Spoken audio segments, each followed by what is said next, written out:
come join us. Hello, mate. All right, good. Look, Hello. Good to see you. A shame in these circumstances, I have to say, at this point. Look, 3-0 down. Obviously, Australia have just retained the Ashes. I appreciate emotions are probably still pretty raw right now, but just give us your initial thoughts. Obviously disappointed. We came here with high hopes, high ambitions and lofty goals, and we've been outplayed across 3 test matches by an Australian team who, to be honest, I think it's been as precise a performance from this team, and you always follow them from afar because you knew the task that you're coming here for. But I've not seen them as precise as what they have been, as formidable as what they have been, and consistent with the way that they've operated with the ball in particular, in the areas that have challenged us the most. And I think they've outplayed us with the bat, they've outplayed us with the ball, and they've outplayed us in the field. So you got to cop it sweet when you don't quite achieve what you're hoping to. I think that also comes with great experience too. I mean, you look at their bowling attack. Smith's out of this one, but they've got a pretty senior batting side as well. Your bowling attack's a lot less experienced. I know there would never be any excuses, but when you look at that, how ruthless they've been, that comes from a team who is experienced and showing they've been ruthless over a long time. Yeah, absolutely, and that was coming here. You knew that, man for man, experience-wise, they were going to have you. You were hoping that your youth and enthusiasm might be able to line up with that. But I think again they've been outstanding. I think the balance within their attack as well, the relentlessness of Boland and Cummins and Nisa, and then you've got obviously Doggett too, and then the way that Mitchell Starc has been just unbelievably attacking. He's been able to take wickets at key junctures, and he's been able to put us under immense pressure consistently. It's made our job very difficult. I do feel like the last day and a half, 2 days, it's probably been our best cricket, and that's because we've just played. I feel like the previous sort of 9 days we're so caught up and so driven to achieve something and succeed that we've almost got in our own way, and we've stymied our talent and our skill and our ability. It's only been the last 2 days we've kind of let go and just played that we've actually competed and probably had our best 2 days of the tour. So there's a lesson in that. There's a lesson not just for the players, there's a lesson for the coach and the coaching staff as well, that how do you free guys up when the pressure is at its highest, rather than having to wait till these last 2 days. But there are things that you'll have to learn. Has the intensity and the scrutiny on the series caught you guys by surprise at all? No, I don't think it's caught us by surprise. I think we anticipated it, but I think there's ways that you can deal with it, and there's ways where you can try and block it out, or there's ways where you just lean into it, accept it, and just see it as a privilege that you're in a position to be able to try and entertain and to be able to capture eyeballs and to do people proud, and I think we were so determined to do that. We had such high expectations and hopes for this series that we just almost, it just constrained us a little bit. So we weren't able to deal with it. Again, that's something we're going to have to look at and say, what did we get right? Sorry, Joe. What did we get right? What did we get wrong? Probably go back to the preparation as well. I know that that'll be something that's questioned, and when you've lost 3-0, you've got to put your hand up and say, maybe I didn't get that preparation right. And that's not just leading into the first game, but we probably did. Could we have done more leading into game 1, and could we have done less leading into game 2? It's trying to work out those things, and ultimately, you're responsible for that. You put your hand up and say, I didn't get that right because we've lost 3-0. So, there's lots to digest. There's lots to look through and work out what you need to do to be better next time. But we do have a great opportunity in the next 2 tests, and that's the message to the boys, right? What we say externally and what we say within the dressing room is clearly going to differ at times too. We need to find something out of this tour. We need to salvage some pride and play for all the people that have come down to Australia and supported this team, and play for all the people who are back home in England supporting this team as well. And if we can do that, then we walk away with a bit of pride.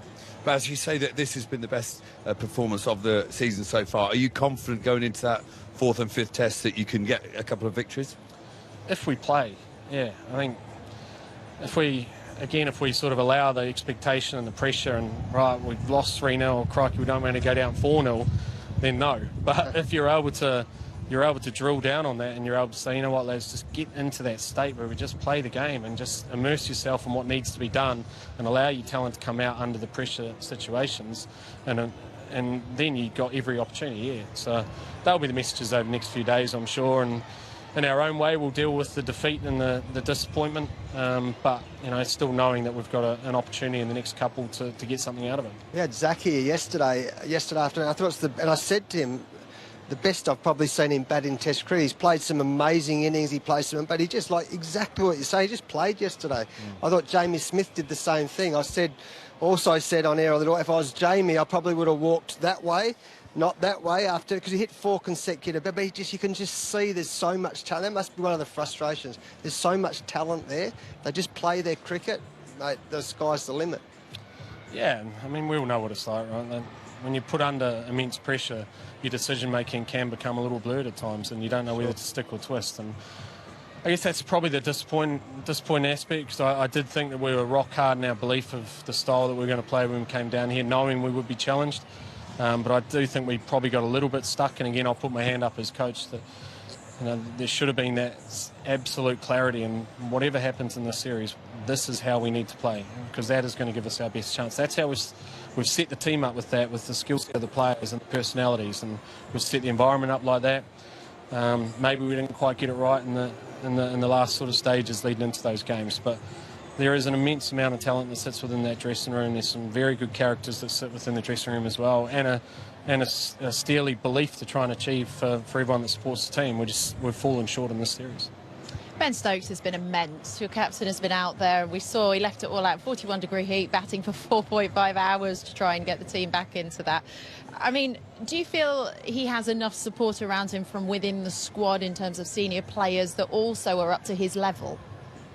Yeah, absolutely, I do. I think, I'm a firm believer that leadership's not necessarily about how many games you've played or whether you're the best player in the team. To me, leadership is about exhibiting the behaviours of leadership, being able to embrace pressure and challenge, and to always sort of keep the team tight enough and to keep heading towards the goal and the opportunity you're trying to do. So based on that, I think we've got a lot of strong leaders within the side. Plus you add some of the experience and best players in the likes of Joe Root. We have the leaders within the side, and I think Stokesy is obviously, he's gone out there and he's tried to be the best version of himself as well, and we know that he's always going to leave everything out there. That's his character, and he's unbelievably driven and competitive, and he'll be hurting right now, no doubt, because he had high expectations too. But we've got a job to do in the next few days to be able to sort of turn our attention toward the next one, and not just Stokesy, but all of those leaders within the group have got a big part to play there. Yeah, what do you do for Melbourne? Is there going to be a refresh at all in terms of personnel as who starts that game? Yeah, not from outside the squad. No, I think now's not the time to start looking at sort of things which are outside the realm of what you had control over at the start. I think we've got a squad that we're content with.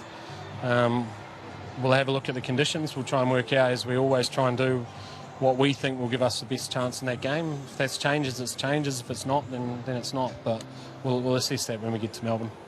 And Christmas Day, as silly as that, what do? All stick together? Christmas Day, and then Boxing Day is one of, we were saying before, is one of the great days on any sporting calendar. So Christmas Day, and then what happens after that? Well, I'm a bit of a Grinch, actually. I think every day is Christmas. So it's sort of, I think we've got training in the morning, and I think both teams train at the same time. I mean, you'll know the structure well. Both teams train at the same time, and then there's a bit of family time, and then go back for some bit of Christmas lunch, and then obviously get ready and prep for Boxing Day. But I think we should be celebrating every day, not just Christmas Day, but that's just my belief. So whoever's got my Secret Santa presents in strife. No, well done, mate. Well, yeah. Right. I mean, it's having been in both change rooms, when you're celebrating the Aussies, there's no better feeling, and when you're commiserating, there's no worse feeling. But keep everyone up and make sure putting on a good show for Melbourne. That's sport, isn't it? Yeah, thank sport. you. Awesome, Brendon. We're going to let you go, but thank you so much for coming out to chat to us, and we will see you in Melbourne. Pleasure. Best of luck for that. Cheers, Thanks so much. Thanks so much.